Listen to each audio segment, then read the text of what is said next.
goes through the mail. And the great thing about that is we get our message out. But the bad thing about it is, as you can see from what we presented tonight, it's slanted. You have been given a slanted of my record. I showed it to you right in black and white. So here's the thing. I am not for raising taxes. I've never raised a tax in my political career. And to be fair, I've served almost 3 times longer when you put it all together than David. He raised taxes 43 times just starting March 1st. So when we hear this discussion about taxes, I don't care where they come from, it all adds up to the same checkbook, doesn't it? So what I'm asking you is you have to decide, do you want somebody who so wants to be loved by the people in Raleigh that they do things like redistribute taxes from Iredell County? Millions of dollars were going to leave our county because they wanted to play well in Raleigh. Even Jason Sain, his fellow elected leader out of Lincoln, called it an unethical and immoral vote. The taxes they put through were so bad that even Jason Sain, his fellow Lincoln County person, said, if it walks like a duck and quacks like a duck, they'd have taxed it. They'd have taxed the duck.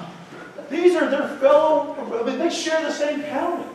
So when I attack them for bad tax policy, I'm doing it because at the end of the day, don't tell me on one side you've lowered my taxes, and then on the other side, now I'm going to pay taxes for everything from monuments for grave sites to heating and air to, come on, guys.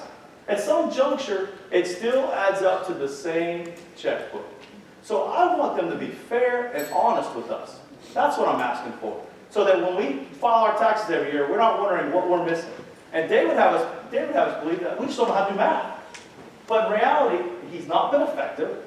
When he's voted against Iredell County, and we need to make sure that he goes and we get true representation and we get our voice down there. I appreciate your vote March 15th, and it's important we can't go another year like this. Thank you so much.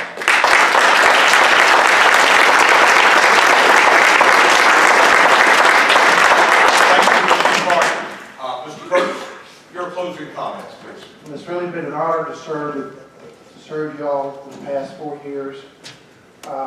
Make 2 quick comments. This is one of Chris's mailouts where he claims the Charlotte Observer said that age 17 allowed tolling by 77.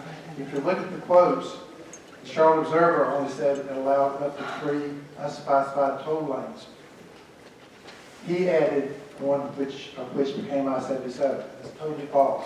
So please don't believe some of the things that you're reading.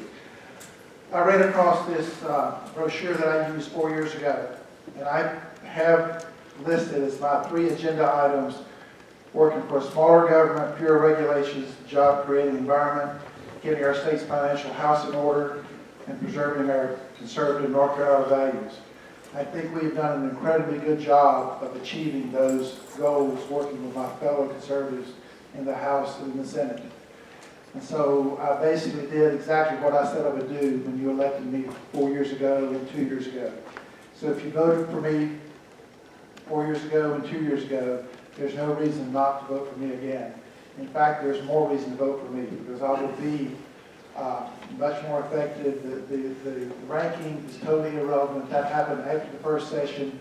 Nobody knew, any of us freshmen. So look at my ranking next year, and that's the one that will be significant. This ranking is totally irrelevant. So I will definitely have more influence next session with all the retirements of our senior leadership.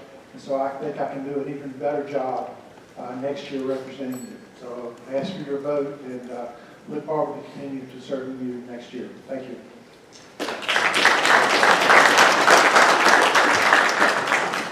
I would like to thank Dr. David Curtis and Chris Carney for this very spirited forum tonight. I think a lot of good questions were asked. I did not write them, so I can't take credit, but I think they gave us some very forthright questions. I would also like to say thank you to all the people who choose to run for elected office.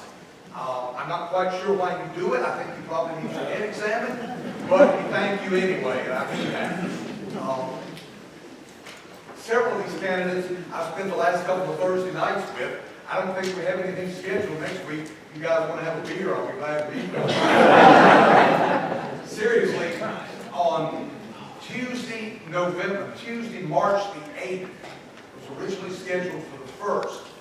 Dale Downing will be announcing this, but on Tuesday, March the 8th, I believe it will be here in this building, there will be a candidates forum sponsored by the Chamber of Commerce in Mooresville, and we hope to hear from many of these, especially the county commissioner, chairman, candidates, and quite a few other jobs which are up for election on March the 15th. Thank you very much for being here tonight. It's great to see a full house, and at this time, Judge Brown, I believe we have some other folks to talk about. Thank you.